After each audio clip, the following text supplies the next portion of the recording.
angústia no Getsêmani. A vida do Salvador na terra foi dedicada à oração.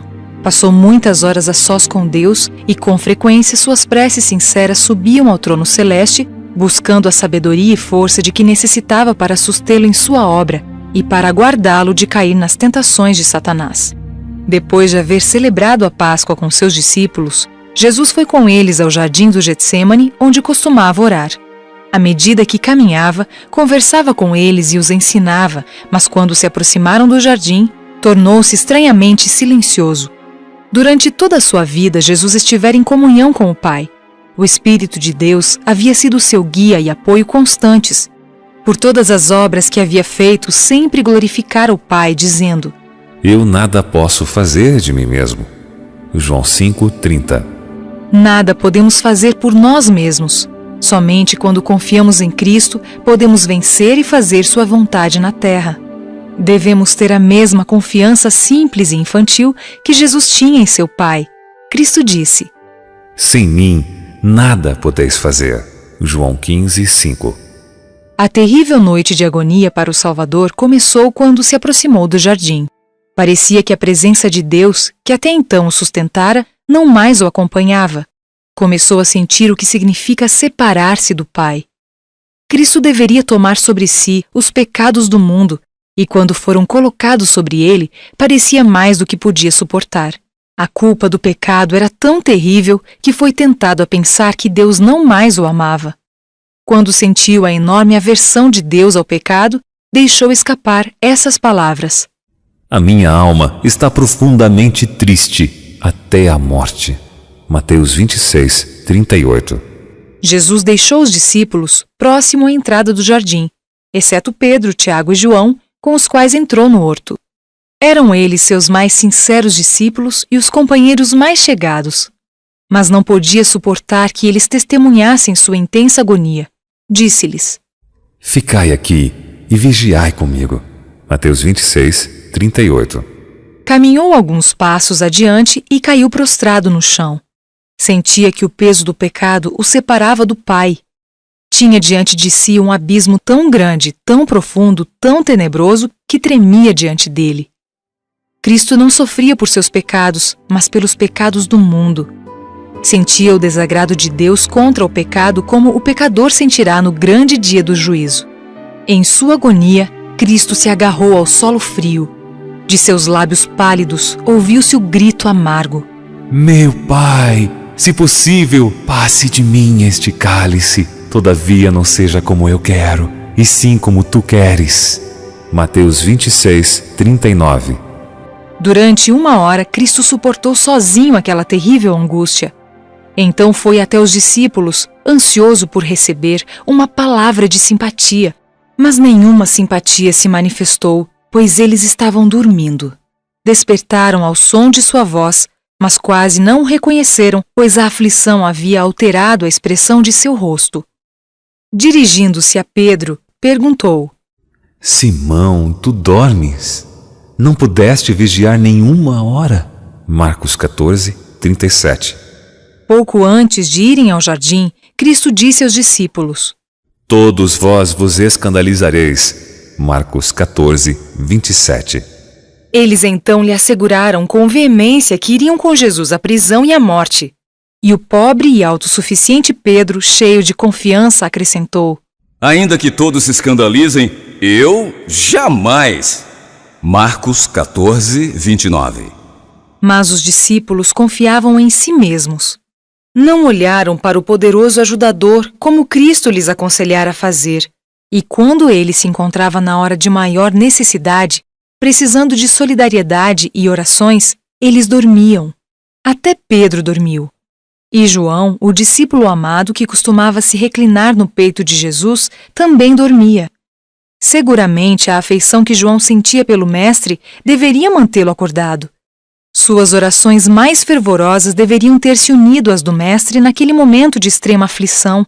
O Redentor passara noites inteiras orando por seus discípulos, para que sua fé não vacilasse na hora da provação. Mas eles não puderam ficar acordados com o Mestre 1 hora sequer. Se Jesus tivesse agora perguntado a Tiago e a João: Podeis vós beber o cálice que eu bebo, ou receber o batismo com que eu sou batizado? Eles não teriam respondido tão prontamente: sim, podemos. O coração do Salvador se encheu de compaixão e simpatia diante da fraqueza de seus discípulos. Temia que eles não suportassem a prova que seu sofrimento e morte lhes traria. Ele, entretanto, não os reprovou por causa de suas fraquezas. Pensou nas provas que teriam diante de si e disse: Vigiai e orai para que não entreis em tentação. Com bondade, desculpou-lhes a falta cometida para com ele, dizendo: O espírito, na verdade, está pronto, mas a carne é fraca. Mateus 26, 41. Que exemplo de ternura e piedoso amor o Salvador nos deu! Outra vez, uma angústia insuportável se apossou dele.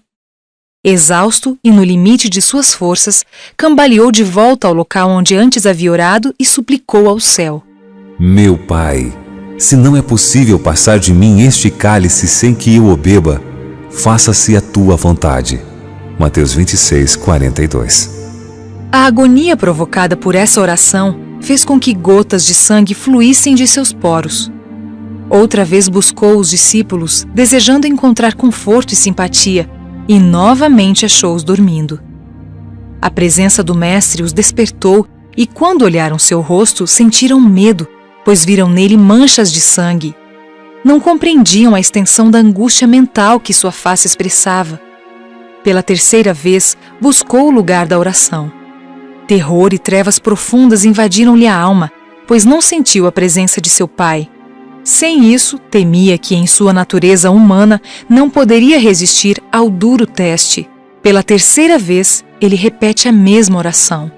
Os anjos anseiam vir em seu socorro, mas não lhes é permitido. O Filho de Deus deve beber essa taça, ou o mundo se perderá para sempre.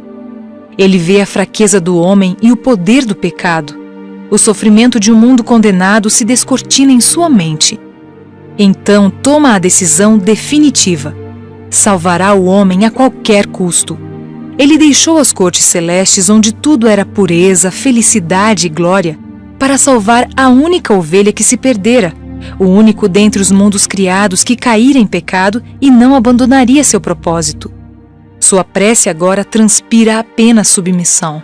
Meu Pai, se não é possível passar de mim este cálice sem que eu o beba, faça-se a tua vontade. Mateus 26, 42.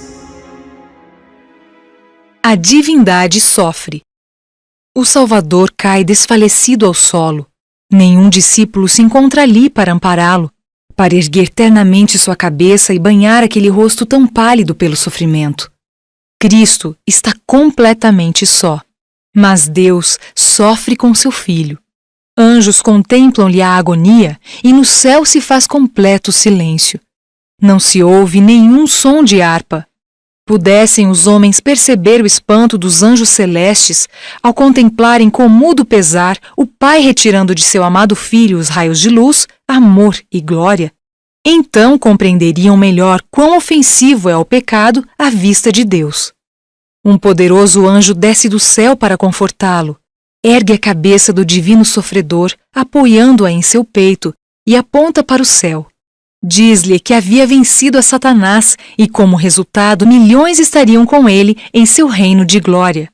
O rosto do Salvador manchado de sangue reflete agora a paz celestial. Ele suportou o que nenhum ser humano poderia suportar. Experimentou a agonia da morte no lugar de cada pecador. Outra vez procurou os discípulos e encontrou-os dormindo. Tivessem eles permanecido despertos, vigiando e orando com o Salvador, teriam recebido forças para suportar a prova que os aguardava. Perdendo aquela oportunidade, não tiveram forças na hora da necessidade. Olhando-os com tristeza, Cristo disse: Ainda dormis e repousais.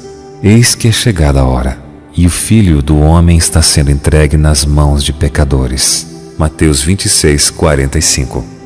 Falava ele ainda quando se ouviram os passos da turba que se aproximava em sua busca. Voltando-se para os discípulos, disse: Levantai-vos, vamos, eis que o traidor se aproxima. Mateus 26, 46.